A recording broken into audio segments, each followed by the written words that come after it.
February 23rd, 1970, a Boy Scout troop leader on Sauvi Island is looking for a good spot for the kids to set up camp when he notices something dark in the soil. What looks like abandoned clothing, maybe. Torn fabric half buried in the dirt at the far north end of the island where hardly anyone goes. And he's thinking someone dumped their garbage out here, which happens sometimes. People treat nature like their personal landfill. So he bends down to pick it up, and that's when he sees it. The unmistakable curve of human bone, and then more bones. An entire skeleton right there in the shallow grave, fully skeletonized. And pieces of a black curly wig scattered around the remains.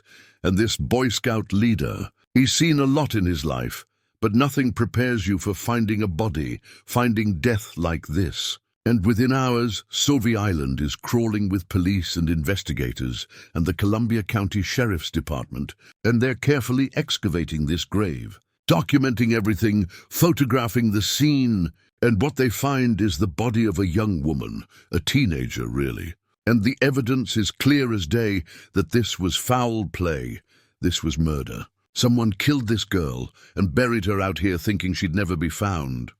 Thinking the island would keep its secrets forever. Before we jump back in, tell us where you're tuning in from. And if this story touches you, make sure you're subscribed, because tomorrow I've saved something extra special for you. The investigators in 1970, they did everything they could with the technology they had. They measured bones. They estimated age, somewhere between 16 and 18 years old. They looked at dental records. They canvassed the area.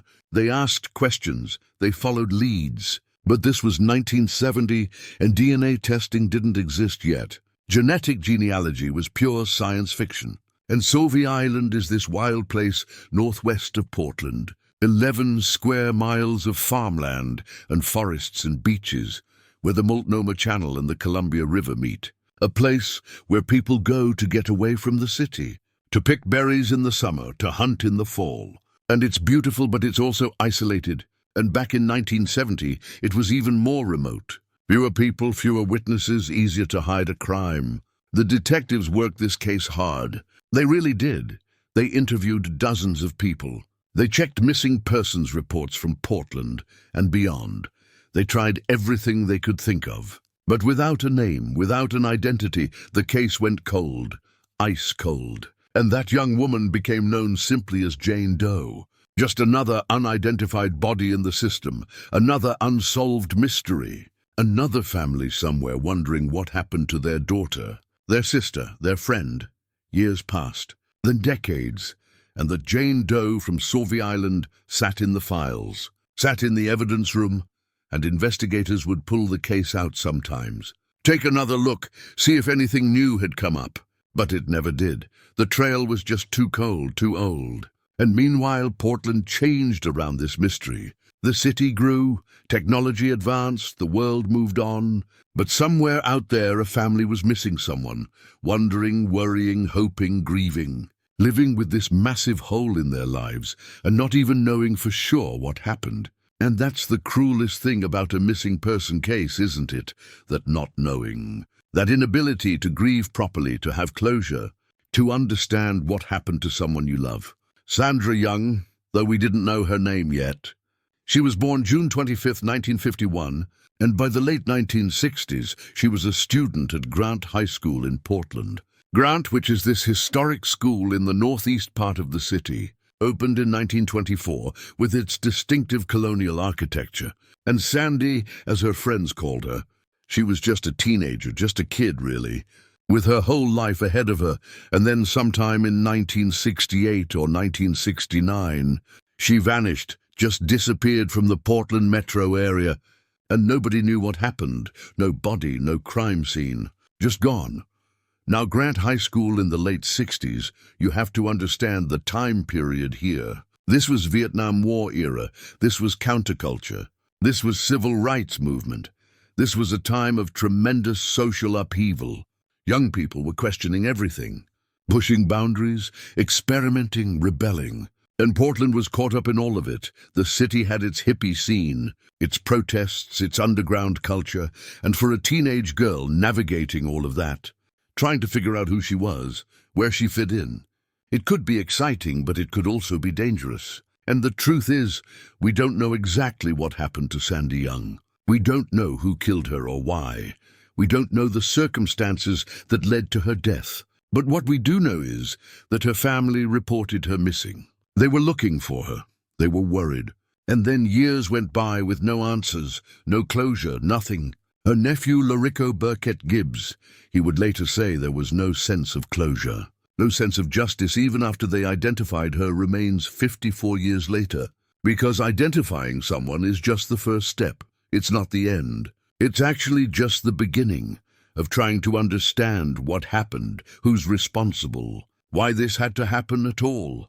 Think about the scale of this timeline for a moment. 54 years between discovery and identification. That's more than half a century. That's an entire lifetime for some people. That's generations. People born after those remains were found grew up, had children of their own, grew old, and still Sandy Young remained unidentified.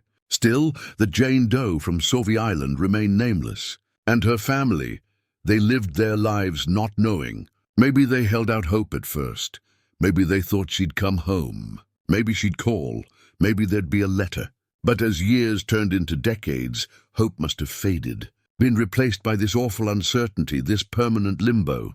Portland in the 70s and 80s and 90s. The city kept changing. It went through economic booms and busts. It developed its reputation for being weird and creative and progressive. It became this destination for young people seeking alternative lifestyles. Coffee culture exploded.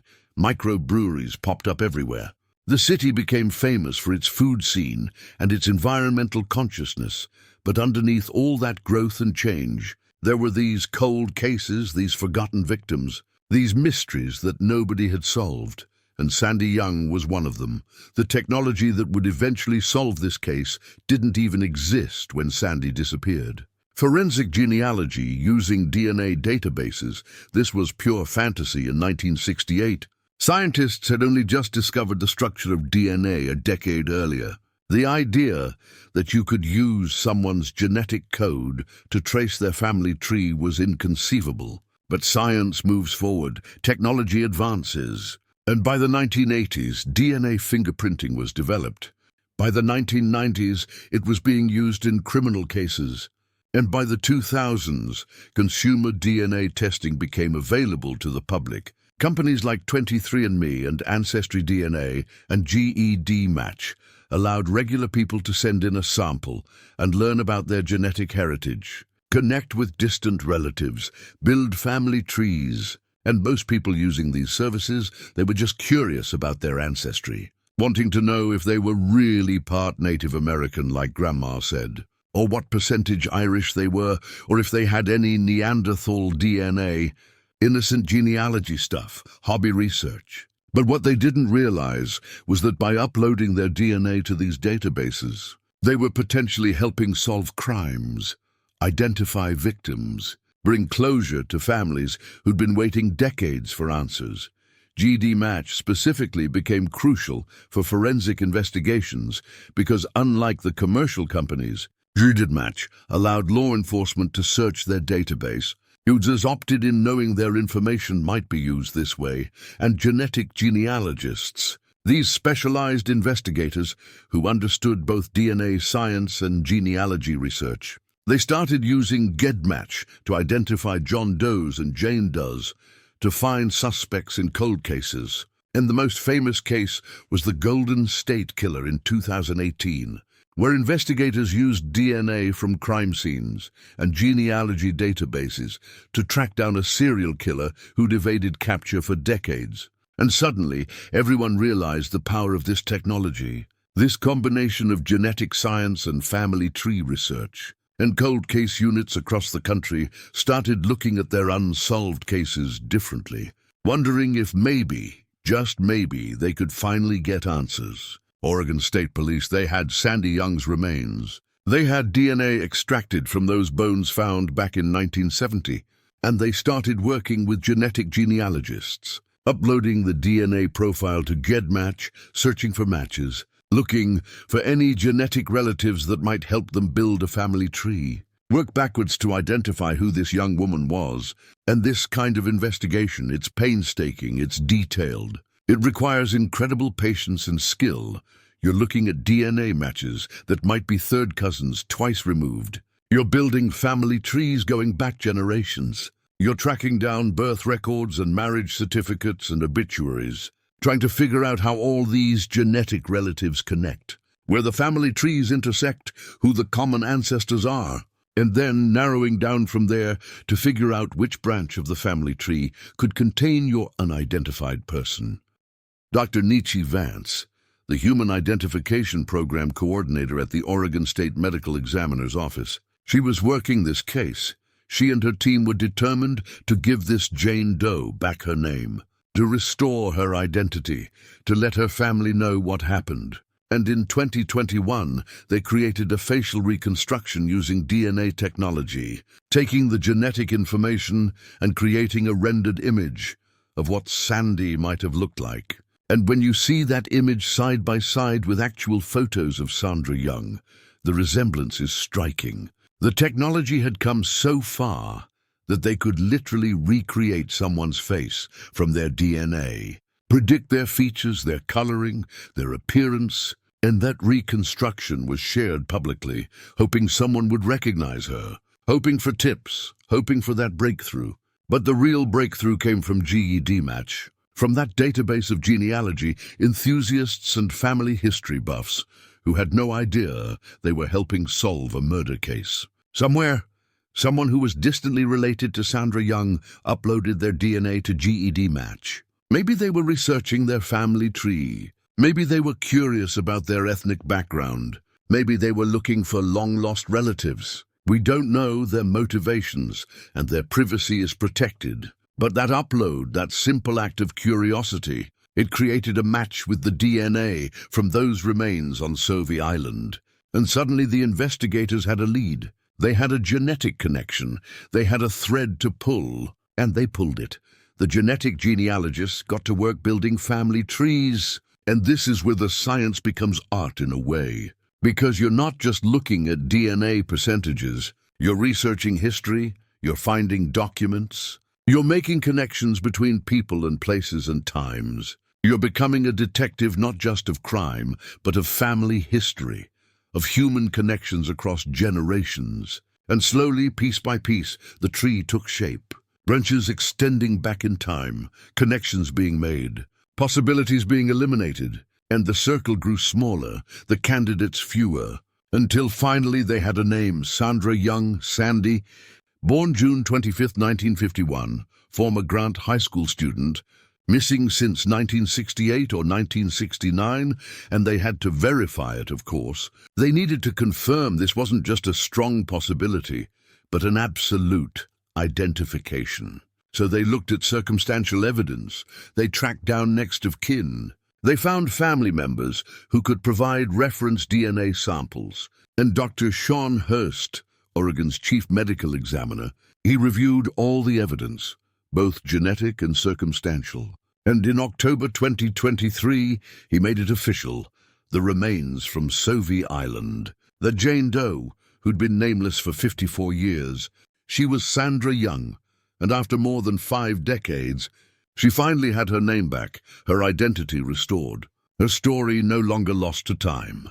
The announcement came on February 22, 2024, when Oregon State Police released the information to the public, and the news rippled through Portland, through the true crime community, through genealogy circles, through everyone who'd been following cold cases and hoping for answers.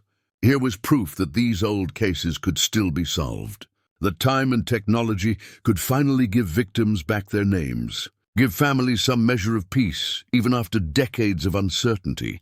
And social media lit up with the story. People sharing articles, discussing the case, marveling at the technology that made it possible. And for a moment, Sandra Young's name was everywhere, trending online, featured in news broadcasts, written about in papers across the country. This teenage girl who'd been forgotten for so long was suddenly remembered, suddenly visible. suddenly real again instead of just a set of unidentified bones in an evidence room. But let's talk about what that announcement actually meant for the people involved. Because this isn't just a triumph of forensic science. This isn't just a cool story about DNA technology solving an old mystery. This is about real human beings, real grief, real trauma, real loss that stretched across generations. And Sandy Young's family. They'd been living with this absence for over 50 years. They'd been living with not knowing. And now they knew, and knowing, it turns out, doesn't automatically equal healing.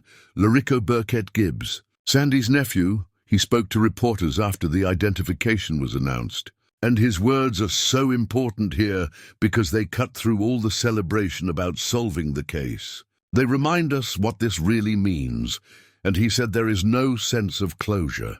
There is no sense of justice about this. And those words should hit you hard because we have this cultural narrative about closure. We act like identifying remains or catching a killer automatically heals wounds, automatically makes things better. But the truth is messier than that, more complicated. Because yes, now they know what happened to Sandy. They know she's dead. They know she was murdered. They know she was buried on Sauvie Island, but they still don't know who killed her. They still don't know why. They still don't know the circumstances of her final hours, what she went through, what she suffered, whether she was scared, whether it was quick. And they still don't have justice. No one has been arrested. No one has been charged. No one has been held accountable. And without accountability, there really isn't closure. There's just knowledge. And knowledge of how your loved one died violently and alone. That's not necessarily the gift we want to pretend it is. The family had been waiting 54 years. Think about that, more than half a century. And during that time, they had to live their lives. They had to keep going. They had to get up every morning and go to work and raise their own children and celebrate holidays and mark milestones. And all the while there was this absence, this question mark. This person who should have been there but wasn't. And maybe in the beginning they talked about Sandy all the time. Maybe they held vigils. Maybe they kept her room exactly as she left it. Maybe they called police constantly demanding updates. But as years passed, that kind of intensity is impossible to maintain. Grief becomes something you carry rather than something that carries you. The acute pain becomes chronic. Life demands your attention even when your heart is broken. And so Sandy's absence probably became this quiet ache, this permanent sorrow woven into the fabric of their family history. This story they told about the relative who disappeared, who was never found. And maybe younger generation family members grew up hearing about Aunt Sandy or Great Aunt Sandy or whoever she was to them. But she was more legend than reality. More cautionary tale than actual person, with thoughts and dreams and fears and favorite songs and inside jokes and all the things that make someone real. Preparing and narrating this story took us a lot of time, so if you are enjoying it, subscribe to our channel. It means a lot to us. Now back to the story. And then in 2024 they get the call, they get the news, we've identified her. We know what happened. Your relative is dead, has been dead this whole time, was murdered and buried, and has been boned in an evidence locker for your entire life. And how do you even process that? How do you grieve someone who died before you were born? Or when you were so young you barely remember them? How do you reconcile the fantasy version you built in your head? The hope you held on to, even if it was unconscious hope? With the reality of murder and shallow graves and black curly wigs scattered in the dirt? And the answer is you probably can't. Not really, not completely. You just have to find a way to live with this new information, the same way you found a way to live with the absence. And that's what Larico Burkett Gibbs was trying to tell us. That knowing didn't fix anything, it just changed the shape of the pain. Portland in 1968 and 1969 when Sandy disappeared. Let's paint that picture because context matters here. The city had about 380,000 people. It was smaller, more intimate, more connected than the metro area of over 2.5 million we have today. And the late 60s were this turbulent time everywhere, but especially in urban centers. You had the Vietnam War protest movement. You had the counterculture revolution. You had young people rejecting the values of their parents' generation, experimenting with drugs and free love and communal living, questioning authority, demanding change, and Portland participated in all of that.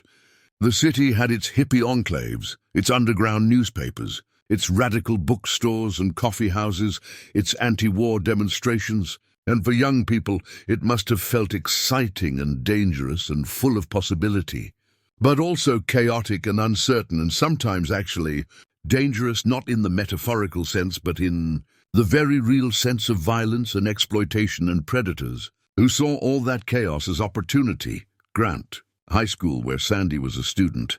It's in the Grant Park neighborhood in northeast Portland. And in the late 60s, that area was changing. Portland's northeast had been predominantly black due to racist housing policies and redlining. But by the late 60s, white flight to the suburbs was well underway, and the neighborhood demographics were shifting. And Grant itself was, and still is, this beautiful building, red brick, white columns. Looks like something out of the East Coast transported to the Pacific Northwest. And the students there were navigating not just normal teenage stuff, but this whole cultural revolution happening around them. They were being told by society they could change the world. They should question everything. Nothing was off limits. And that's intoxicating when you're 16 or 17 or 18. That feeling that you're part of something bigger, something important, that you can remake society in your image. But it also made some young people vulnerable, made them trust the wrong people, made them take risks they shouldn't have taken, made them believe they were invincible when they were actually just young and naive and in danger. We don't know exactly when Sandy disappeared, whether it was 1968 or 1969, whether it was summer or winter, whether she left school one day and never came home or vanished over a weekend or during a vacation. The records from that era are incomplete. People didn't document everything the way we do now. There were no surveillance cameras everywhere, no cell phone tracking, no digital footprints. You could disappear, and unless someone actively saw you leave or witnessed something suspicious, there might be no evidence at all of what happened. And that's probably what occurred with Sandy. She was there one day and gone the next, and her family reported her missing. But in the chaos of that era, with young people running away to San Francisco or joining communes or just dropping out of society, maybe the police didn't take it as seriously as they should have. Maybe they assumed she was a runaway, that she'd come back when she got tired of whatever adventure she was on. And by the time they realized something was seriously wrong, the trail was cold. Sauvie Island, where her body was found, that's a crucial location to understand. It's technically within Portland city limits, but it feels like another world entirely. You drive north on Highway 30, cross a bridge, and suddenly you're in this agricultural wonderland. It's flat and fertile and crisscrossed with sloughs and channels. There are farms everywhere, growing berries and vegetables and pumpkins. There are U-pick operations where city people come to harvest their own strawberries and blueberries. There are beaches along the Columbia River where people swim and sunbathe. There's a wildlife refuge that's a paradise for birdwatchers. And in the fall, it becomes this Halloween destination with corn mazes and pumpkin patches. But there are also remote areas, places where the trees grow thick, places where you could hide something or someone and nobody would stumble across it for years. And back in 1970, it was even more isolated. Fewer visitors, fewer tourists, just farmers and hunters and people who knew the island well. The far north end of Sauvie Island, where Sandy's remains were found. That's the most remote part, the least developed. Even today, it's wild and overgrown in places. Back in 1970, it would have been the perfect place to hide a body. Whoever killed Sandy, they knew that. They chose that location deliberately. They probably knew the island, knew the area, knew that it would be months or years before anyone found what they'd buried there, and they were almost right. It was only random chance that the Boy Scout troop leader happened to be in that exact spot, happened to notice the clothing, happened to look closer. Without that coincidence, Sandy might never have been found at all. She might still be buried there, completely forgotten. Not even missing person statistics, just erased from existence. The investigation in 1970 had so many challenges that seem almost quaint now. They couldn't do DNA testing, they couldn't run genetic genealogy, they couldn't post her picture on social media and reach millions of people instantly. They couldn't check security footage or cell phone records or credit card transactions. They had dental records and physical descriptions and witness interviews, and that was basically it. They had to rely on people coming forward, on someone recognizing a description, on someone connecting the dots, and apparently that didn't happen. No one came forward who could identify her. No one connected this body on Sauvie Island with Sandy Young missing from Grant High School, and maybe that's because Sandy's disappearance wasn't widely publicized. Maybe her family was private about it. Maybe the police didn't circulate her information broadly. Maybe in the chaos of that era, with so many young people going missing, one more missing teenager didn't seem urgent. Or maybe the people who could have connected the dots never saw the information about the body, never knew remains had been found, never had a chance to put it together. And so Sandy remained Jane Doe, and the case went cold, and everyone involved moved on, because what else could they do? The black curly wig found with Sandy's remains, that's a detail that haunts me, because what does it mean? Was Sandy wearing it when she died? Was it part of a disguise? Was it something the killer brought? Was it completely unrelated? Wigs were popular in that era. Women wore them for fashion. For convenience, for fun, it wasn't unusual. But finding one in a grave with a murdered teenager, that feels significant even if we don't know how. And investigators in 1970 would have documented it, photographed it, kept it as evidence. But without more context, without knowing Sandy's habits or the circumstances of her death, what could they conclude? Nothing really. It's just another mystery within the mystery, another question without an answer. The forensic technology that eventually identified Sandy, let's talk about how revolutionary this really is. Because genetic genealogy for forensic purposes, this is cutting edge. This is only about a decade old as a widespread investigative technique, and it works by comparing DNA from unidentified remains or crime scenes to DNA that regular people have voluntarily uploaded to genealogy databases. And when you get a match, even a distant match like a third or fourth cousin, genetic genealogists can build family trees. They can trace lineage backward and forward. They can use census records and birth certificates and marriage licenses and death certificates and military records and immigration documents and church records and newspaper archives. They can construct these massive family trees, showing how everyone's related. And then they can use logic and elimination to narrow down who the unidentified person must be. And the science is solid, the methodology is proven. But it requires incredible skill and patience and attention to detail. It's detective work combined with genealogy research, combined with genetic science. And the people who do this work, they're specialized. They're trained, they're meticulous, because one mistake could derail an entire investigation. One wrong assumption could send you down a path that goes nowhere. Waste months or years of work. Dr. Nietzsche Vance and her team at the Oregon State Medical Examiner's Office, they weren't just relying on luck when they worked Sandy's case. They were following a proven methodology. They were using established protocols. They were double-checking everything, triple-checking, because they knew they'd only get one shot at this. Once they announced an identification, it had to be rock solid. They couldn't afford to be wrong. They couldn't put a family through the emotional wringer of being told their relative had been found, only to discover later it was a mistake. The stakes were too high, the consequences too serious. And so they took their time. They did it right. They confirmed and reconfirmed. They got Dr. Sean Hurst, the chief medical examiner, to review all the evidence before making it official. And only then, only after they were absolutely certain, did they reach out to Sandy's family? Did they make the announcement? Did they give her back her name? The facial reconstruction they created in 2021 using DNA technology. That was another breakthrough moment even before they had her name.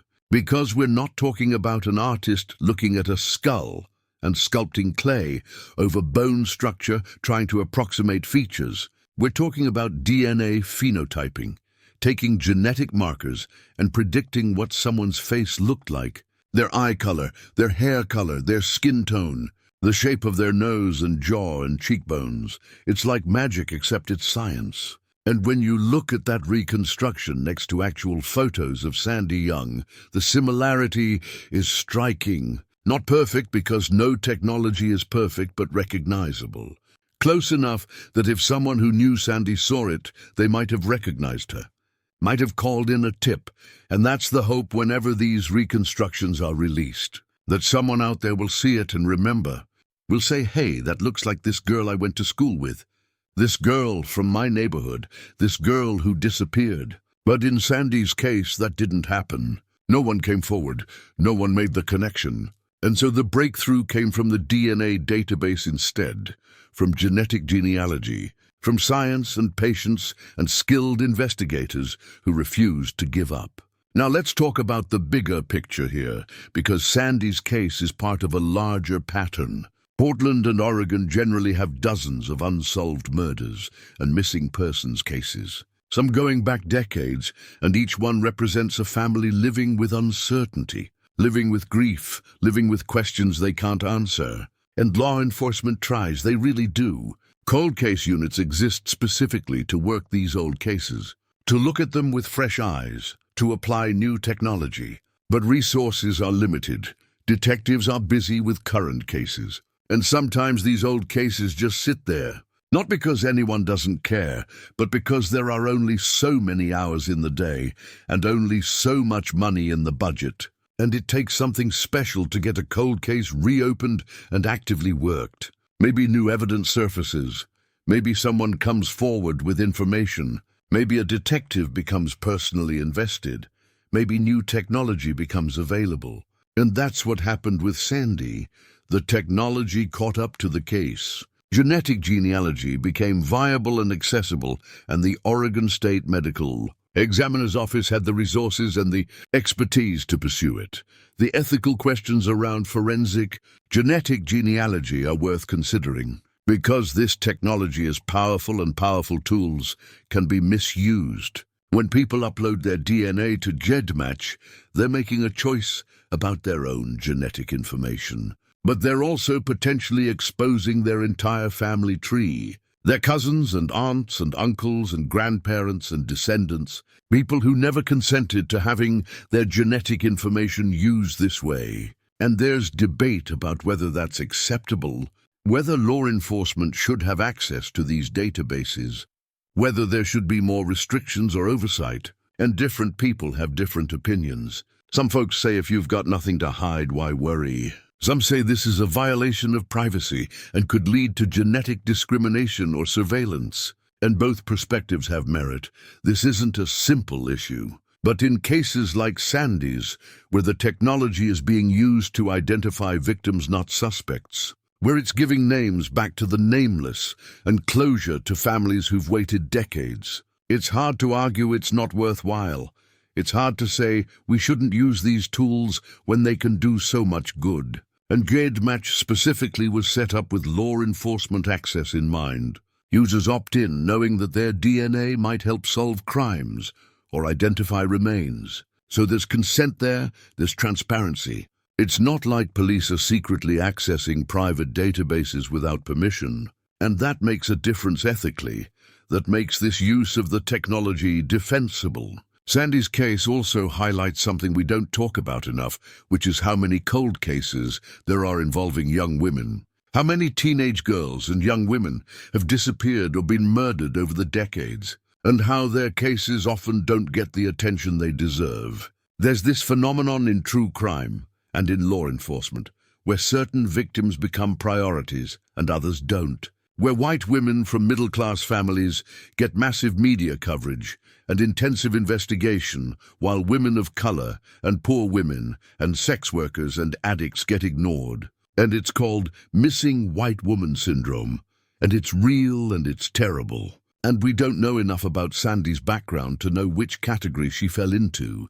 We don't know if her case got adequate attention in 1968 or 1969 when she first disappeared. We don't know if police took her family seriously or brushed them off. But we do know that her remains sat unidentified for 54 years, and that's a long time.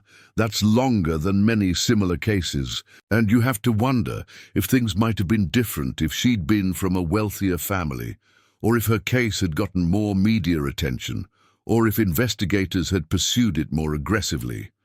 The technology that identified Sandy, genetic genealogy, it's now being used to work through backlogs of unidentified remains all over the country. There are Jane Does and John Does from decades past finally getting their names back, finally being connected to their families, and it's bittersweet. Because yes, it's wonderful that these identifications are happening, but it's also heartbreaking that it took so long, that families had to wait so many years, that people remained nameless for decades when they shouldn't have. When they deserved better, when we as a society should have done better.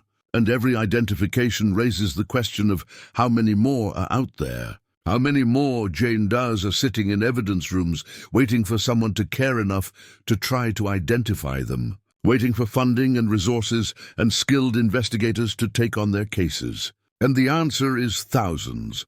There are thousands of unidentified remains in the United States. Thousands of families living with missing persons who might already be dead and buried and catalogued as unknown. And that's a tragedy. That's a systemic failure.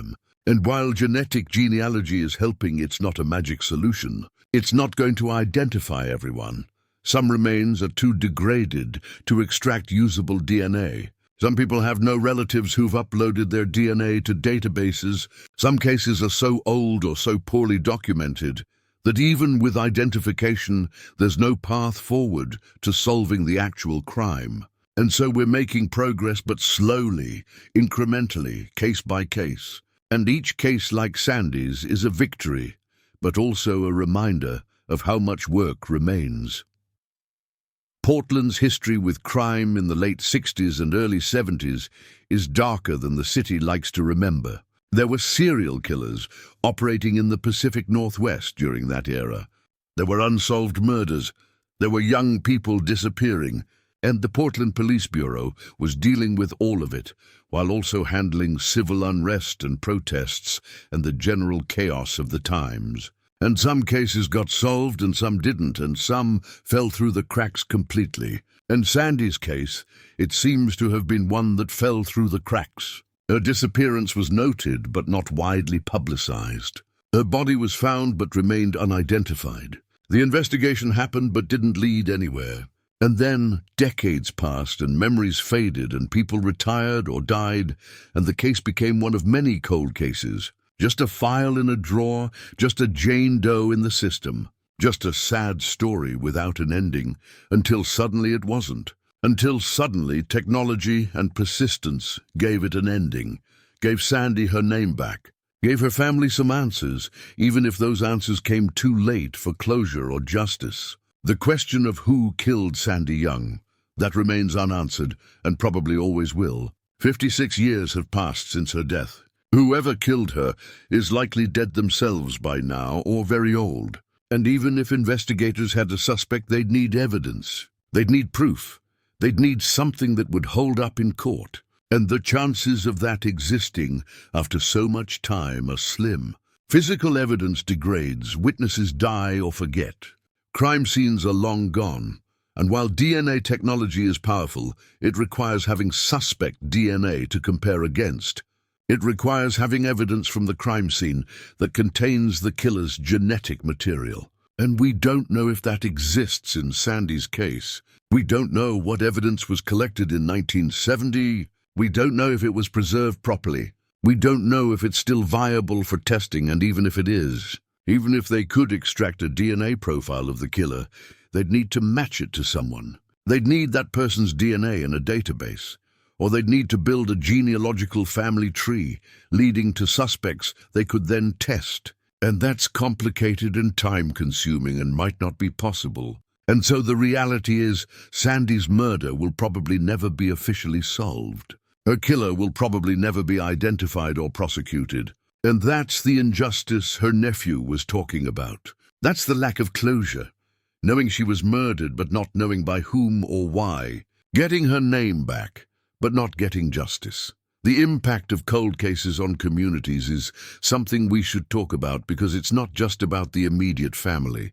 It's about everyone who knew the victim, everyone who remembers them, everyone who's been living with this unresolved trauma. And in Portland, there are people who went to Grant High School with Sandy, people who were her classmates, her friends, people who wondered what happened to her. And for 56 years, they didn't know. They had theories maybe, they had suspicions. They had memories of the last time they saw her. And then, in 2024, they finally got answers. They finally knew she'd been murdered. Finally knew she'd been found on Sauvie Island way back in 1970. And that must have been surreal, must have brought up all kinds of emotions. Grief, certainly, but also anger maybe. Frustration that it took so long. Guilt, perhaps, that they didn't push harder for answers back when it happened. Relief that at least now they know. And for a community that's powerful, that's meaningful, knowing what happened even if you can't change it, even if you can't fix it, there's value in truth. There's value in knowing. And Sandy's identification gave that to Portland. Gave that to everyone who remembered her or knew her or cared about her case. The role of civilian volunteers in solving cold cases is also worth highlighting, because genetic genealogy wouldn't work without regular people uploading their DNA to databases. Without genealogy, hobbyists building family trees and documenting relationships. Without people caring about their heritage and wanting to know where they came from. And most of these people have no idea they're contributing to forensic investigations. They're just exploring their own ancestry. But their participation makes cases like Sandy's possible. Their data becomes the raw material that investigators use to identify remains and solve crimes. And there's something beautiful about that, something hopeful. The idea that by pursuing our own curiosity about family history, we're also helping bring closure to families who've lost loved ones. We're also helping give names back to the nameless. We're also contributing to justice in ways we might never know about. And that interconnectedness, that sense that we're all part of this larger web of humanity, helping each other even without realizing it. That's profound. The investigation into Sandy's case wasn't just about DNA, though. It was also about old-fashioned detective work, about going through records, about tracking down family members, about piecing together a life story from fragments of information. And that work is tedious and time-consuming and requires dedication, requires someone who cares enough to spend hours and days and weeks and months chasing down leads, following paper trails, making phone calls, sending emails. And the investigators at the Oregon State Medical Examiner's Office, they did that work, they put in those hours, they cared enough to see it through. And that matters. That human element matters. Because technology is only as good as the people using it. DNA databases are only useful if someone takes the time to search them and interpret the results and follow up on leads. And in Sandy's case, the technology and the human dedication came together perfectly, created the conditions for identification, for her name to be restored, for her family to finally know. The media coverage of Sandy's case, when the identification was announced, it was extensive but also brief. News cycles move fast these days. A story is everywhere for a day or two and then it's gone, replaced by the next big thing. And Sandy's case was no exception. There were articles and news broadcasts and social media posts, and then it faded. People moved on to other stories. And that's understandable because we can't stay focused on every tragedy. We can't remain emotionally invested in every cold case. There's too much pain in the world, too much suffering. We'd be overwhelmed if we tried to carry it all.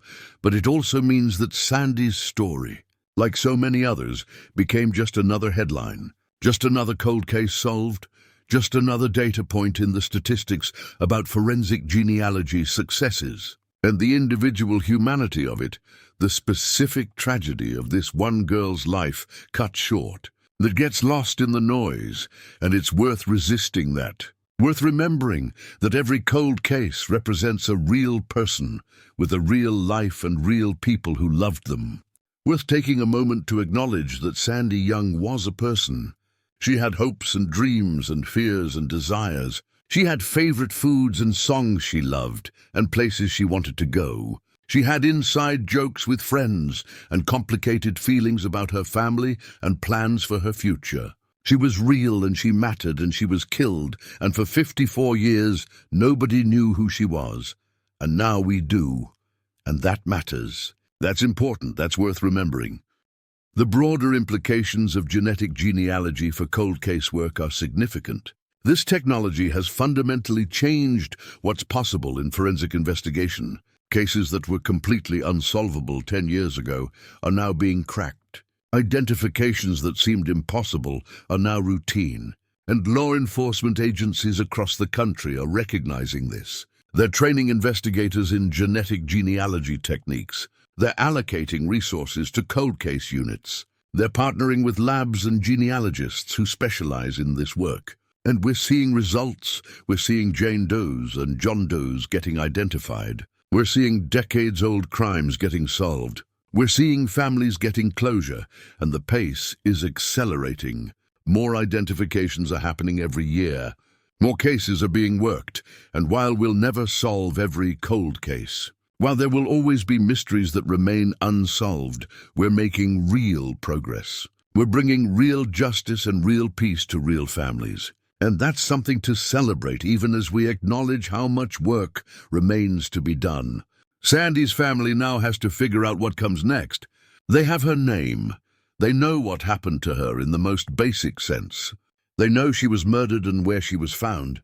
But they don't have justice, they don't have accountability, they don't have a grave to visit, or a memorial to maintain, or any of the traditional rituals we use to process grief. And so they have to create their own path forward. They have to figure out how to honor Sandy's memory, how to keep her story alive, how to find meaning in this tragedy.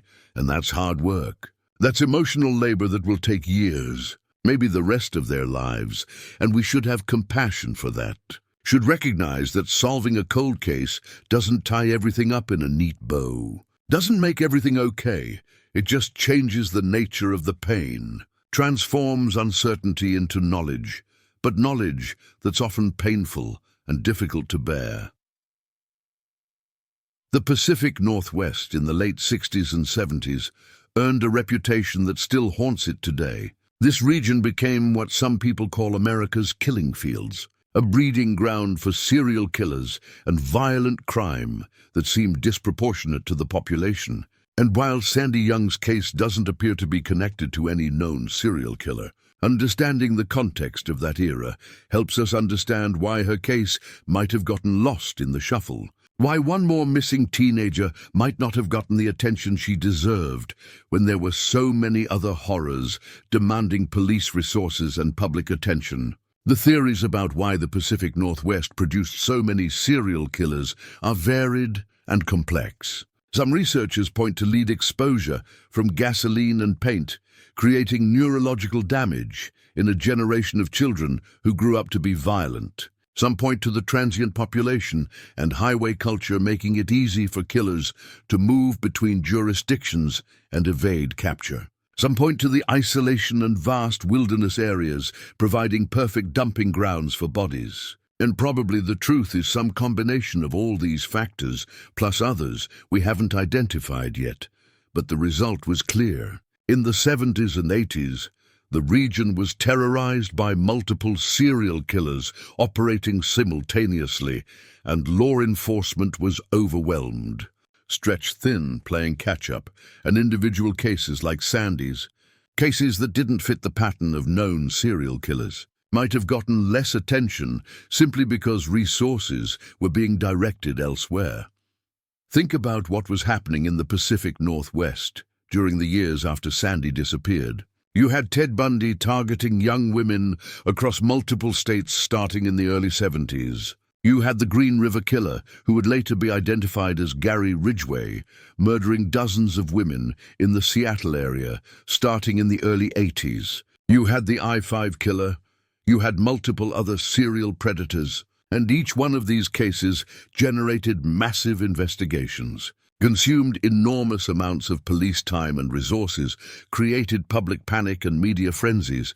And in that environment, in that chaos, a single murder like Sandy's, a case where the body wasn't found for over a year after death, where there were no obvious connections to other cases, where leads went nowhere, that case could easily become just another file in a cabinet, just another unsolved murder in a region that had too many unsolved murders. And that's not an excuse. That's not justification, but it is context. It helps explain how Sandy could remain unidentified for so long, how her case could go cold and stay cold for decades. Portland specifically had its own dark history during this period. The city wasn't immune to the violence plaguing the region. There were unsolved murders. There were missing persons. There were cases that went cold. And the Portland Police Bureau was doing what it could, but police work in that era was different. Less sophisticated, less coordinated across jurisdictions, less aided by technology. And mistakes were made, cases were mishandled. Evidence was lost or contaminated, witnesses weren't followed up with properly. And some of those failures were just the limitations of the time. The tools and techniques available then weren't what we have now. But some of those failures were human error, were lack of resources, were systemic problems in how law enforcement operated. And victims paid the price, families paid the price, communities paid the price. The question of whether Sandy's killer might have killed others is something investigators surely considered. Was this a one-time crime of passion or opportunity? Or was Sandy one of multiple victims? And without more information, we can't know. Serial killers often have preferred victim types and killing methods. They develop patterns. And if Sandy was killed by a serial offender, there might be other Jane Does or unsolved murders that share similarities. But making those connections requires databases and pattern analysis and coordination between agencies. And in 1968 and 1969, when Sandy disappeared, those systems didn't exist. The FBI's VICAP database for tracking violent crimes wasn't created until 1985. Computerized records were primitive or non-existent. Police departments in different cities and counties often didn't share information effectively. And so even if there were connections to be made, even if Sandy's murder was part of a larger pattern, those connections might never have been identified. The dots might never have been connected. And now, decades later, when we do have the technology and systems to make those connections, the trail is so cold that it might be impossible. The sociology of missing persons cases is fascinating and disturbing. There are patterns in who gets reported missing, who gets investigated seriously, who gets media coverage, who gets found, and those patterns reflect societal biases and prejudices, reflect who we value and who we don't. And while we don't know all the details of Sandy's case, we do know that teenage runaways in the late 60s were common, that many families dealt with kids who took off to join the counterculture, to escape bad home situations, to seek adventure. And police often assumed that missing teenagers would come back on their own, didn't take reports seriously, didn't investigate aggressively, and that assumption cost lives. Meant that teenagers in danger didn't get the help they needed, meant that families suffered in silence, meant that killers had easy access to vulnerable young people who wouldn't be missed immediately, or whose disappearances wouldn't trigger alarm bells. The psychological impact on investigators who work cold cases is something we should acknowledge, because these cases take a toll. You're dealing with death and violence and grief. You're trying to bring justice and closure, but knowing you might fail. Knowing that most cold cases never get solved. Knowing that even when you identify victims like Sandy, you might never catch the killer. And that's heavy, that weighs on you. And the investigators who identified Sandy, who spent months or years working her case, who finally gave her back her name, they should feel proud of that accomplishment. They should recognize the value of what they did, but they also probably feel frustrated that they couldn't do more, couldn't identify the killer, couldn't bring complete justice. And that frustration is understandable, is normal, is part of what makes them good at their jobs. That desire to do more, to solve everything, to make things right. The technology that solved Sandy's case is improving constantly. DNA extraction methods are getting better at working with degraded samples. Genetic genealogy techniques are becoming more sophisticated. Databases are growing as more people upload their DNA. And that means cases that couldn't be solved a few years ago might be solvable now. Cases that are impossible today might be possible in 5 or 10 years. And that's hopeful. That's exciting. But it also means we need sustained funding and commitment to working these cases. We need cold case units with adequate resources. We need laboratories with the equipment and expertise to handle complex DNA analysis. We need genetic genealogists with the skills to build family trees and make identifications. And all of that costs money, requires political will, requires society to decide that solving cold cases matters, that giving victims their names back matters, that bringing closure to families matters even when decades have passed. The media's role in cold cases is complicated because, on one hand, media coverage can generate tips and keep cases in the public eye and pressure law enforcement to keep working them. But on the other hand, media coverage is selective and sensationalistic and often exploitative. And the cases that get covered are often not the ones that need the most help, but rather the ones that fit certain narratives, that have photogenic victims, that have compelling storylines, that appeal to producers and editors and audiences, and that selectivity means some victims get all the attention while others are ignored. And it perpetuates inequalities, reinforces biases. And Sandy's case got some media coverage when she was identified in 2024, but not massive coverage, not national obsession, not the kind of saturation coverage that some cases get. And that's partly because she's been dead for 56 years, so there's no immediate danger to the public. Partly because there's no suspect to demonize or manhunt to follow. Partly because the story is ultimately about a technological achievement more than a dramatic crime saga. And so the coverage was respectful but brief, informative but not sensational. And then it faded, and maybe that's appropriate. Maybe that's how it should be, focusing on the human cost rather than turning tragedy into entertainment. But it also means Sandy's story won't reach as many people, won't have as much impact, won't generate as much pressure to solve similar cases.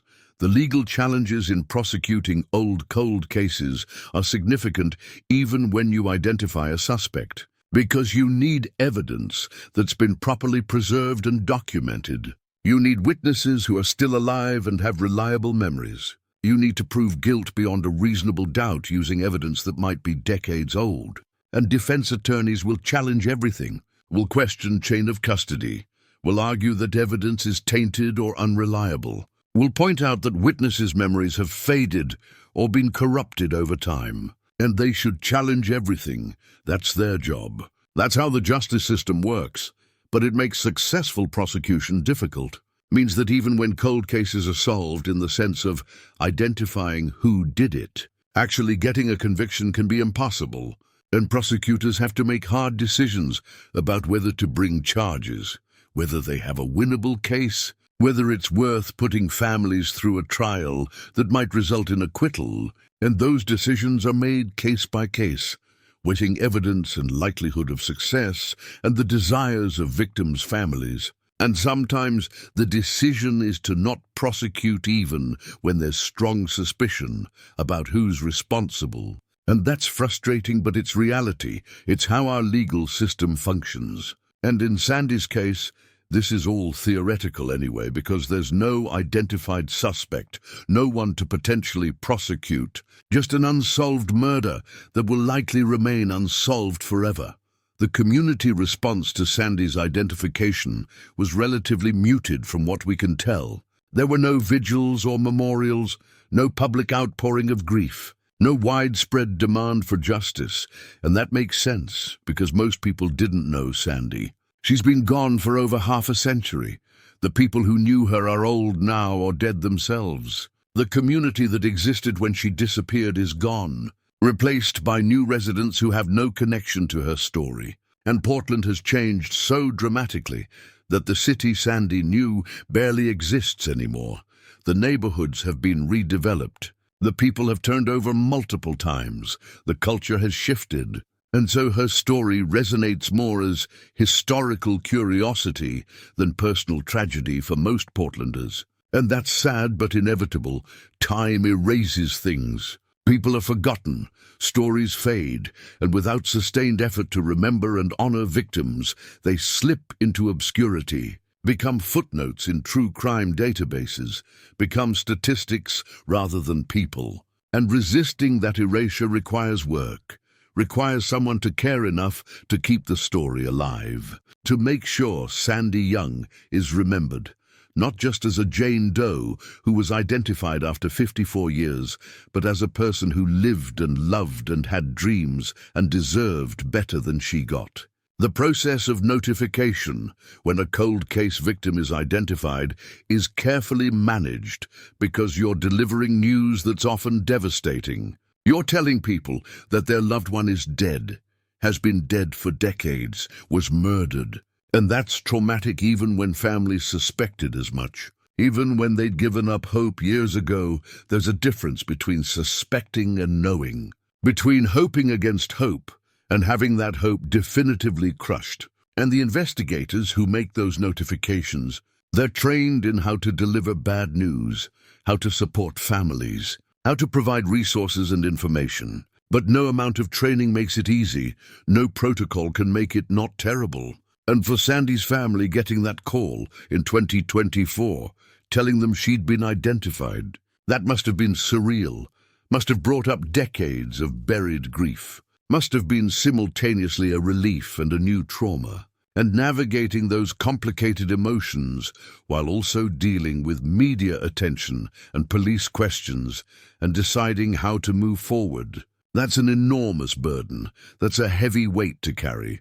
The technological future of cold case investigation is promising. We're developing better DNA techniques, better databases, better analytical tools. Artificial intelligence is being used to find patterns in cold cases, to suggest connections between cases that human investigators might miss, to analyze evidence in new ways. And quantum computing might eventually allow us to crack cases that are currently impossible. Might give us tools we can't even imagine right now. But technology alone won't solve these cases. We also need human insight and intuition and dedication. We need investigators who care, who are willing to spend countless hours on cases that might never be solved, who are committed to giving victims back their names and families, some measure of peace, and we need society to support that work, to fund it adequately, to recognize its value, to demand that cold cases be worked seriously rather than just filed away and forgotten. And that requires cultural change, requires us to collectively decide that justice delayed is still worth pursuing, that victims from decades past deserve our attention and resources, that families who've been waiting for answers deserve to get them, even if those answers come far too late to prosecute the responsible parties. The legacy of Sandy Young's case extends beyond her individual story because every cold case that gets solved opens doors for other cases, proves what's possible, demonstrates that time doesn't necessarily mean the end of investigation, and Sandy's identification using genetic genealogy has already become part of the case studies that train new investigators. Part of the examples that forensic genealogists use to explain their methods, part of the proof that this technology works, that it's worth investing in, that families who've waited decades for answers might finally get them, and that ripple effect, that inspiration for other investigations. That's part of Sandy's legacy now. That's one way her death has meaning beyond the tragedy of her murder. The intersection of science and humanity in cases like this is profound because DNA is just molecules, just chemical sequences, just data. But when you use that data to identify a person, to reconnect them with their family, to restore their identity after decades of anonymity, you're doing something deeply human, something that speaks to our fundamental need to be known, to be remembered, to matter. And Sandy mattered. She was a person with inherent worth and dignity, and being able to say her name again after 54 years, being able to tell her story, being able to acknowledge that she existed and was loved and is missed, that's important in ways that transcend the technical achievement of the identification itself. The failure to solve who killed Sandy represents not just one unsolved case, but a broader systemic failure. A failure of institutions and systems and society to protect vulnerable young people, to investigate crimes thoroughly, to maintain evidence properly, to coordinate across jurisdictions, to allocate adequate resources to cold cases. And while we've made progress in many of these areas, the fundamental problems remain. We still have unsolved murders. We still have missing persons who will never be found.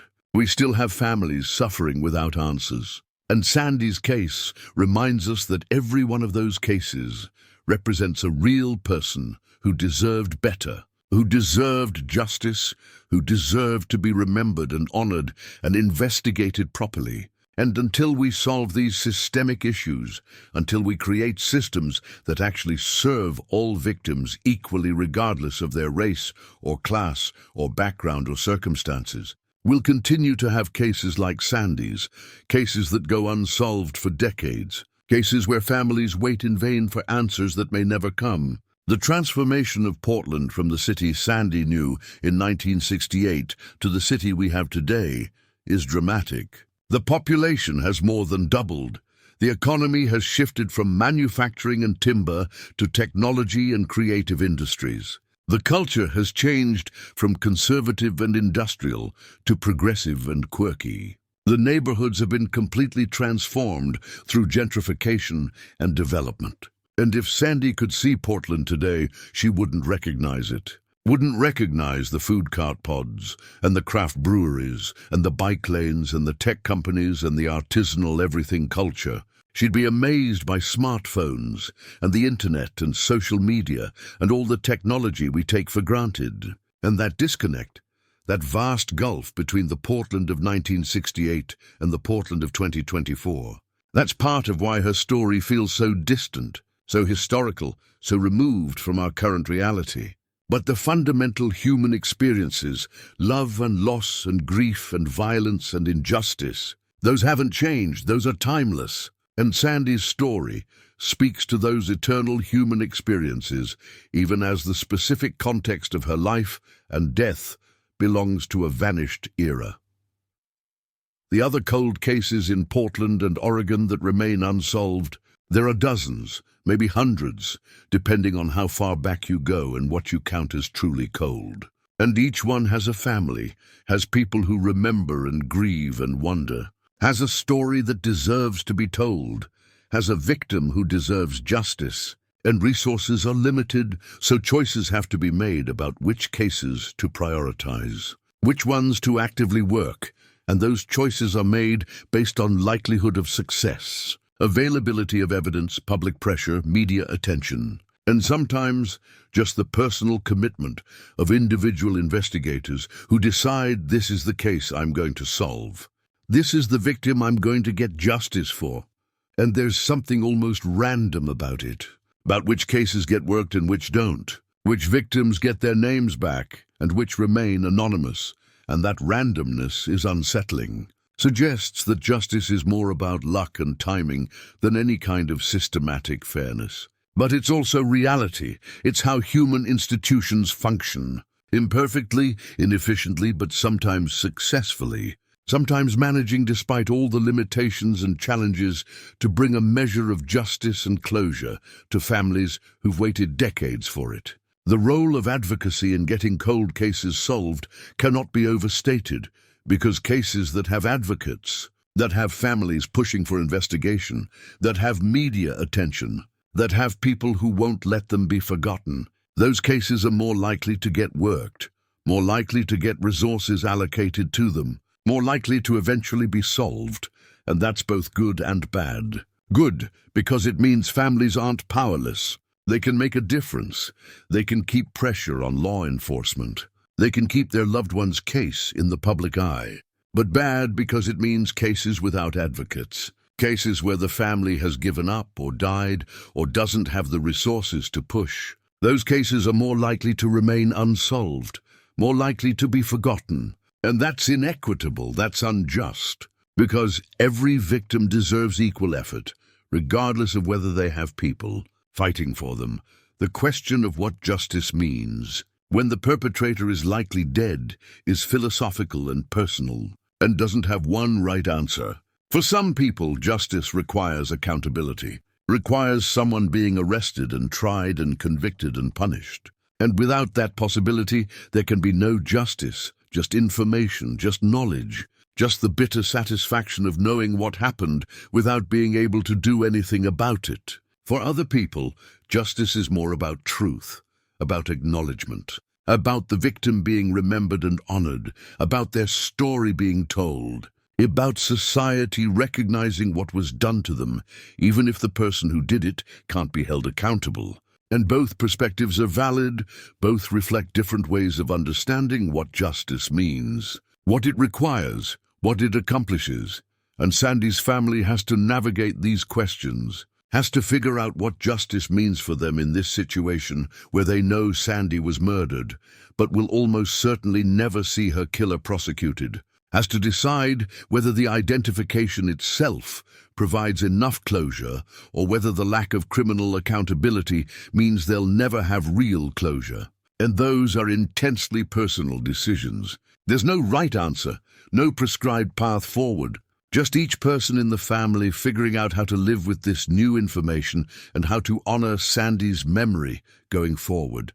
The preservation of evidence in cold cases is crucial and often inadequate. Evidence degrades over time.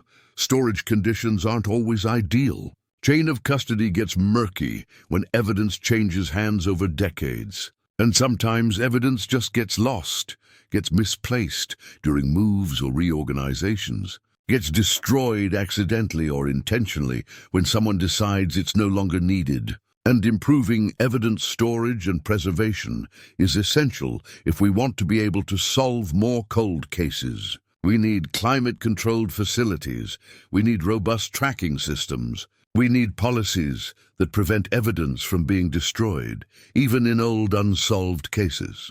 We need investment in infrastructure and systems.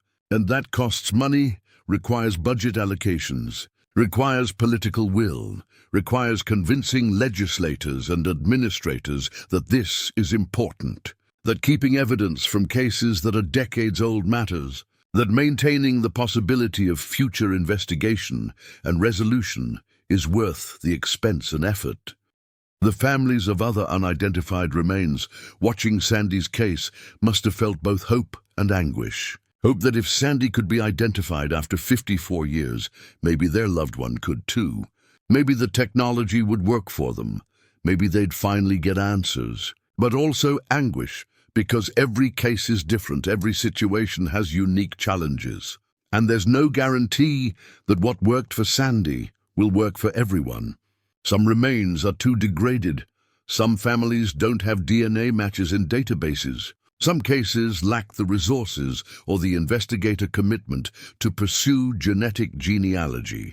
And so watching Sandy's identification might have been inspiring, but also frustrating. Might have raised hopes that then had to be tempered by reality, by the knowledge that not every case will be solved. Not every family will get the closure they're hoping for. And that's painful, that's difficult. That's part of the complicated emotional landscape that families of the missing and unidentified have to navigate. The training of new investigators in genetic genealogy techniques is expanding. Universities are offering courses. Law enforcement agencies are sending people to specialized training. Private genetic genealogy firms are contracting with police departments.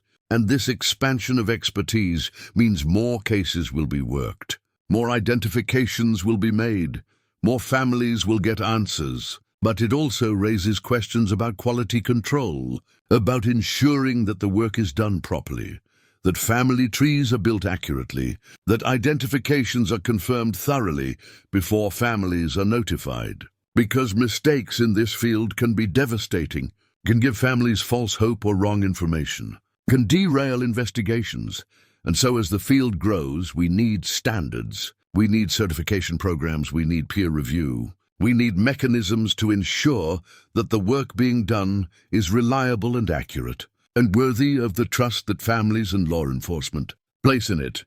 The emotional journey for Sandy's family from 1968, when she disappeared, to 2024, when she was identified, is almost unimaginable. 56 years of not knowing, of wondering, of hoping and despairing and everything in between, of raising children and grandchildren who never knew Sandy, of marking holidays and milestones with this absence hanging over everything, of gradually learning to live with uncertainty and then suddenly getting answers, suddenly having to process this new information, suddenly grieving all over again but differently, grieving not the missing person they'd been hoping might someday return, but the confirmed murder victim whose life was stolen decades ago. And that shift, that transformation from uncertainty to knowledge, it's not necessarily easier.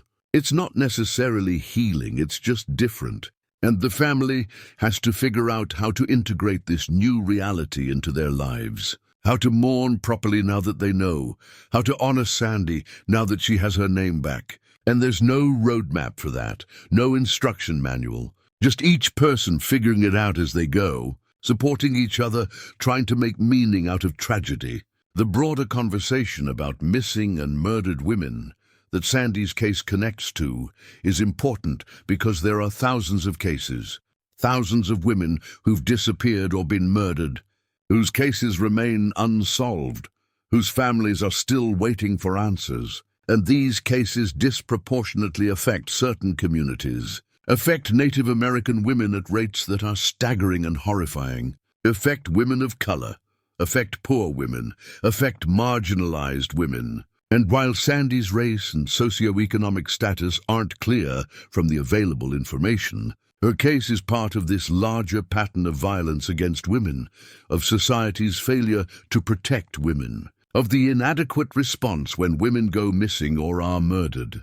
And addressing these failures requires systemic change, requires better funding for investigations, requires training law enforcement to take all cases seriously, regardless of the victim's background, requires addressing the root causes of violence against women, requires cultural change, requires all of us to recognize that every woman who disappears or is murdered represents a failure, represents something we should all be angry about, represents an injustice that demands our attention and our action.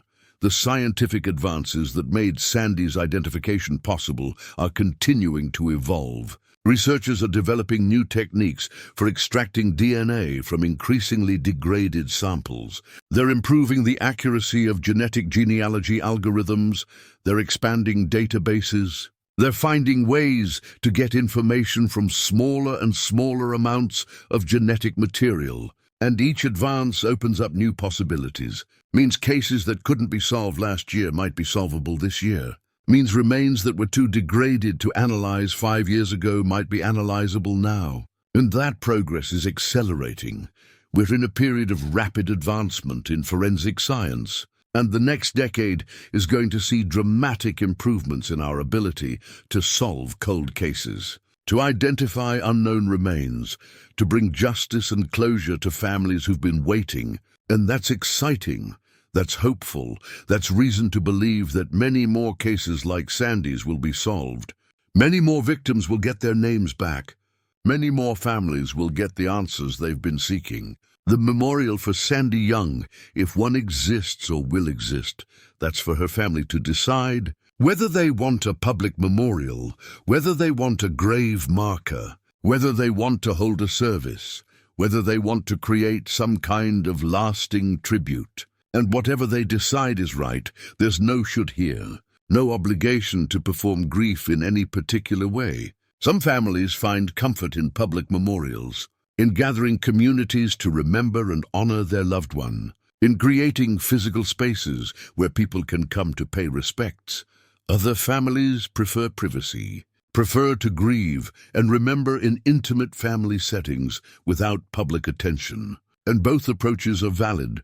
Both honor the victim in different ways. And outsiders should respect whatever the family chooses, should support them however they need support, should recognize that they've been through trauma that most of us can't imagine, and they deserve compassion and space to process it in whatever way works for them. Sandy Young's story is ultimately about loss and resilience, about tragedy and persistence, about a family that waited 54 years for answers and finally got them, about investigators who refused to let a case stay cold, who used cutting-edge science to restore identity to someone who'd been nameless for over half a century, about a community reckoning with its past, with the violence that happened in the shadows while the city was transforming and growing and becoming what it is today. And her story is also about all the other Sandy Youngs out there, all the other victims waiting to be identified, all the other families waiting for answers, all the other cases that could be solved if we commit the resources and the attention and the care that they deserve.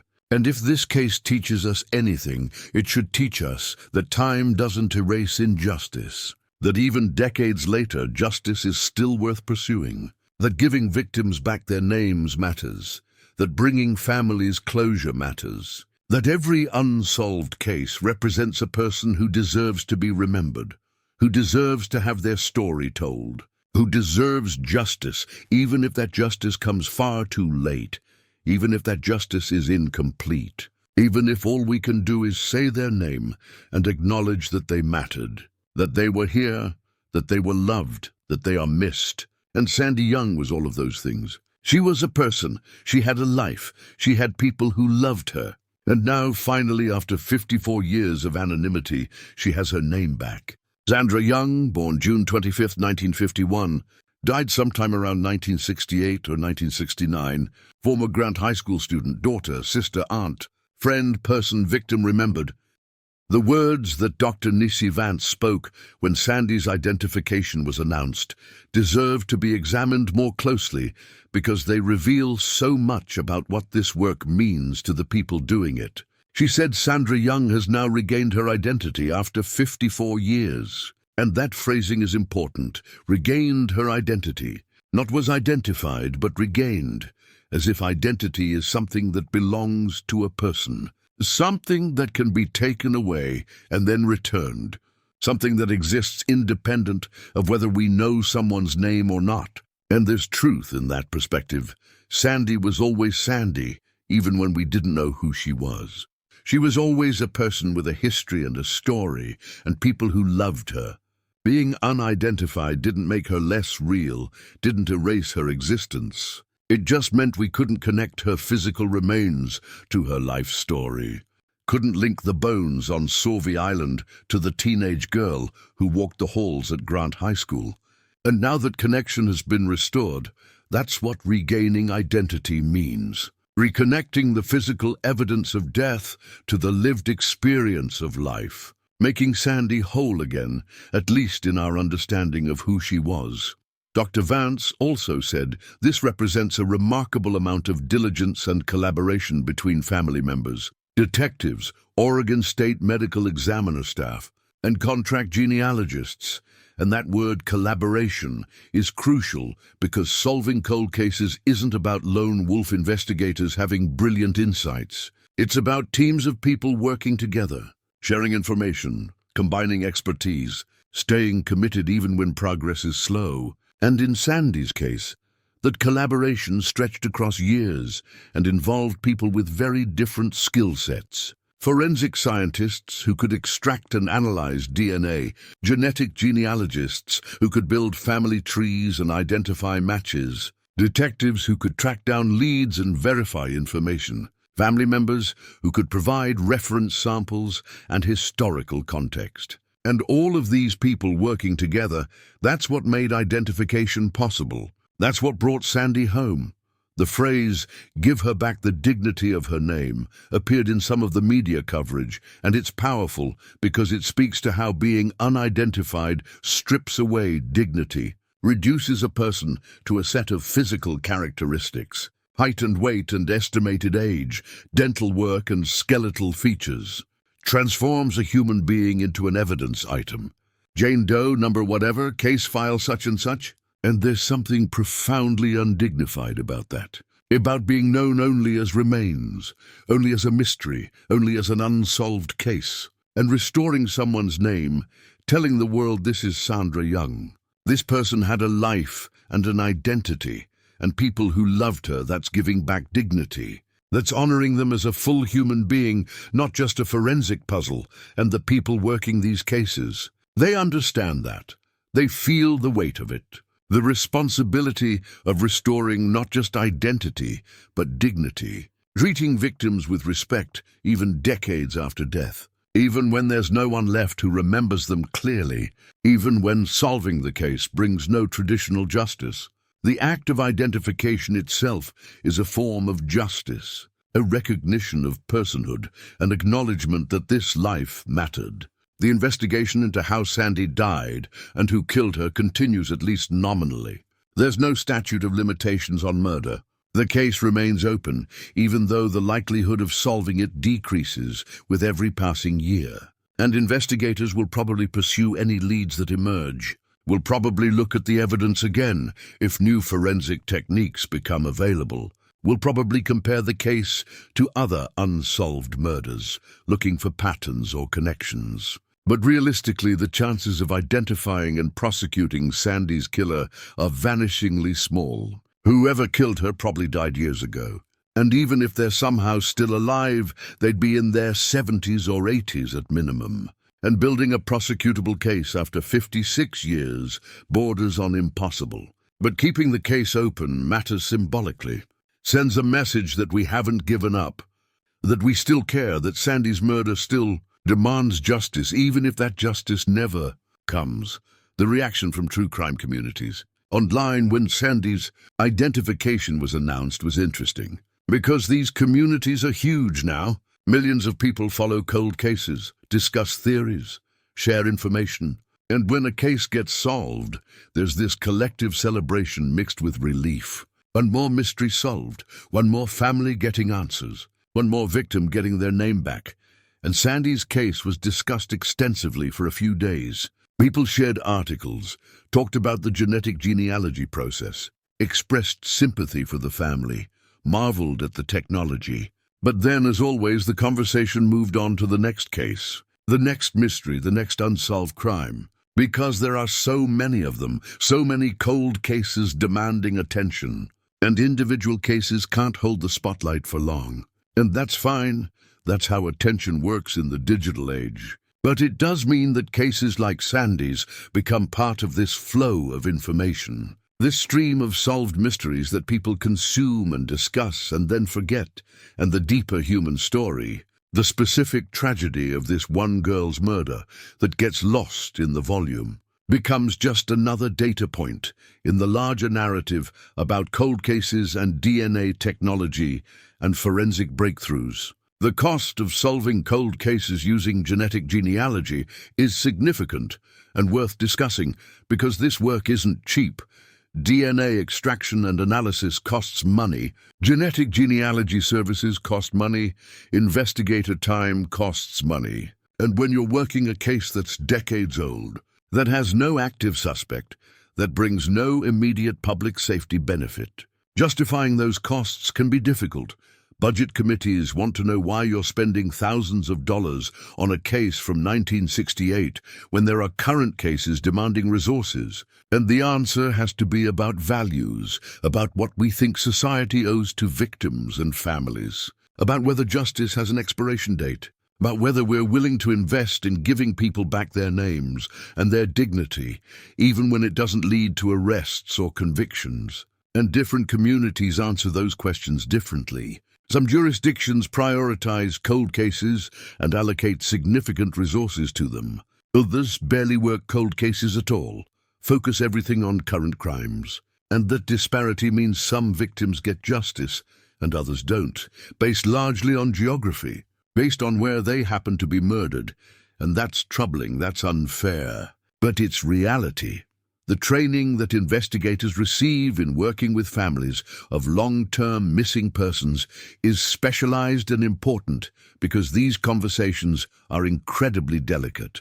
You're often delivering the worst news someone can receive. You're confirming that their loved one is dead, has been dead for years or decades, was murdered, and you have to balance giving them information with protecting them from trauma. Have to answer questions honestly while recognizing that some details are too horrific to share. Have to provide support while maintaining professional boundaries. And getting that balance right requires skill and empathy and experience, and not every investigator is good at it. Not everyone has the emotional intelligence to handle these situations well, and families sometimes come away from these interactions feeling traumatized all over again, feeling like they weren't treated with compassion or respect, feeling like the investigators were more interested in closing a case than in supporting grieving relatives. And when that happens, it compounds the tragedy, adds insult to injury, makes an already unbearable situation worse. But when it's done well, when investigators approach these conversations with genuine care and sensitivity, when they prioritize the family's needs and emotions, when they provide resources and support and follow-up, that can make an enormous difference, can help families begin to process their grief, can help them feel heard and validated and supported, can transform what could be a purely traumatic experience into something that, while still painful, also brings a measure of peace. The intersection of public interest in true crime and the reality of victims' families dealing with tragedy is complicated and sometimes uncomfortable because true crime is entertainment for most people. It's a hobby. It's something they follow because they find it interesting or compelling or satisfying when cases get solved. And there's nothing inherently wrong with that interest. Humans have always been fascinated by crime and mystery and justice. But for the families at the center of these cases, it's not entertainment. It's their worst nightmare. It's their ongoing trauma. It's the worst thing that ever happened to them. And having strangers discuss their loved one's murder online, having people speculate about what happened, having their family tragedy become content for podcasts and YouTube videos and TikToks, that can feel violating, can feel like their pain is being exploited for clicks and views. And navigating that tension, figuring out how to honor victims and families, while also acknowledging the legitimate public interest in these cases. That's challenging, requires sensitivity and respect and boundaries. Sandy's case also connects to the larger issue of how we memorialize and remember victims of violence, because our society doesn't have great rituals or structures for this. We have memorials for war dead. We have monuments to historical tragedies, but individual murder victims, especially those from decades past, they often fade from memory, become forgotten except by their immediate families. And there's no centralized place to remember them, no national memorial to murder victims, no day of remembrance, no structured way for communities to acknowledge and honor those who were lost to violence. And maybe there should be. Maybe we need rituals and spaces that allow us to collectively grieve and remember, that prevent victims from being forgotten, that insist that these lives mattered and deserve to be honored. And some communities do have murder victim memorial gardens or walls or annual ceremonies. But it's inconsistent, it's ad hoc. It depends on local advocacy and organizing. And victims like Sandy, who died so long ago, often aren't included in these contemporary memorials, become historical footnotes rather than remembered individuals, and changing that, creating more robust ways of memorializing and honoring victims of violence that would serve an important social function, would help communities process trauma, would provide families with meaningful ways to remember their loved ones, would insist that we not forget, that we keep bearing witness to these tragedies. The question of whether solving cold cases deters future crime is debatable, Most criminologists would say that deterrence requires certainty and swiftness of punishment, that catching killers decades after the crime probably doesn't deter anyone, because criminals don't think they'll get caught and certainly don't think they'll get caught decades later. But there's another argument that says every solved case, every killer identified even posthumously, every message that we never give up, that time doesn't protect you, that justice is patient and persistent, that sends a cultural message about consequences, about the value we place on victims, about our commitment to accountability, and maybe that does have some deterrent effect. Maybe it contributes to a cultural context where murder is understood to have permanent consequences, where you can't just kill someone and expect to get away with it forever. And even if the deterrent effect is minimal or non-existent, solving cold cases still serves other important purposes, brings closure to families, demonstrates that victims matter, shows that we're willing to invest in justice, even when it's difficult and expensive and time-consuming. The story of how genetic genealogy became accepted in law enforcement is itself fascinating because initially there was resistance, skepticism about whether this methodology was scientifically sound, concerns about privacy, worries about chain of custody and admissibility of evidence. But then, the Golden State Killer case in 2018 proved the concept, showed that genetic genealogy could identify suspects that traditional methods couldn't, and suddenly every cold case unit in the country wanted to try it. And the technology and methodology have been refined since then, have been tested in courts, have been validated scientifically, and now it's mainstream, it's standard practice. It's one of the tools that investigators routinely consider for cold cases, and that transformation happened remarkably quickly. Less than a decade from fringe technique to standard practice, and we're still figuring out the implications, still developing protocols and standards, still having conversations about privacy and consent and oversight, but the genie is out of the bottle. This technology exists and it works and it's being used. And cases like Sandy's demonstrate its value, show why, despite the ethical complications, it's worth continuing to develop and deploy this technology. The people who uploaded their DNA to GED match whoever they were, they probably had no idea they'd be helping solve a 54-year-old murder case. They were probably just curious about their ancestry, wanted to find cousins or learn about their ethnic background. And then suddenly, they're part of a criminal investigation. Their genetic information is being used to build family trees that lead to identifying a murder victim. And we don't know how they felt about that.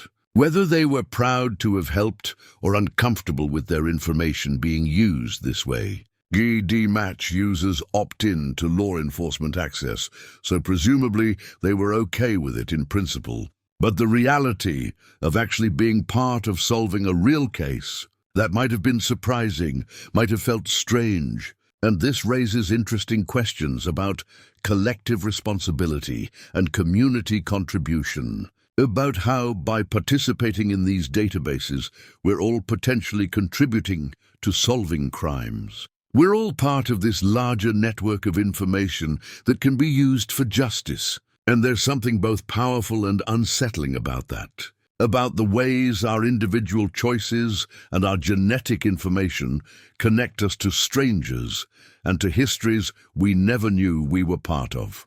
Sandy's story ends where most cold case identifications end, with more questions than answers, with a name restored but a crime unsolved, with a family that knows what happened but not why or by whom. With closure that isn't really closure, because closure implies completion, and this story isn't complete. It's just less incomplete than it was. The circle isn't closed, it's just smaller.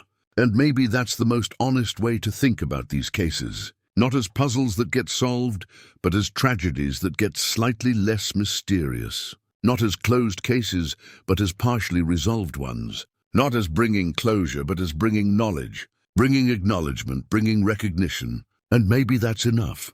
Maybe we have to accept that perfect resolution is impossible in most cold cases, that we'll never know everything, that we'll never get complete justice, but we can still honor victims, can still give them back their names, can still tell their stories, can still insist that they mattered, and Sandra Young mattered. She was born on June 25, 1951. She attended Grant High School. She disappeared around 1968 or 1969. She was murdered and buried on Sauvie Island. Her remains were found in February 1970. She remained unidentified for 54 years. And then, in 2024, through genetic genealogy and persistent investigators and family members who never completely gave up hope, she regained her identity.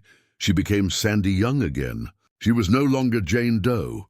And that matters. That means something. That's a form of justice, even if it's not complete justice. That's a victory, even if it's a small one. And her story reminds us that even decades later, even when it seems impossible, we can still give victims back their names. We can still honor their memory. We can still insist that they're not forgotten, that they're still part of our community, that they still deserve dignity and respect, and to be remembered not as case numbers or unidentified remains, but as people, as Sandra Young, as Sandy, as someone who lived and loved and deserved so much better than she got, but who at least now, finally, has her name back. Up next, you've got 2 more standout stories right on your screen. If this one hits the mark, you won't want to pass these up. Just click and check them out. And don't forget to subscribe and turn on the notification bell so you don't miss any upload from us.